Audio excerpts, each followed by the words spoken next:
بوسکتس، فرانکی دیونگ یه پاس میده، یه تماس با تو کافیه تا گاوی صاحب تو بشه. لواندوفسکی در نوک خط حمله حضور داره، پاس برای لوا، اینم گل دوم. دروازه رئال مادرید برای دومین بار باز میشه.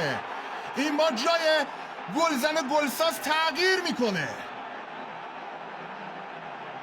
روبرت لواندوفسکی این بار خودشه که در نقش گلزن ظاهر میشه. دروازه مادرید فرو میریزه.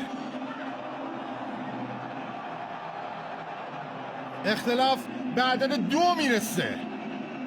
یه پایان خوش برای نیمه نخست این بازی، برای بارسلونا البته.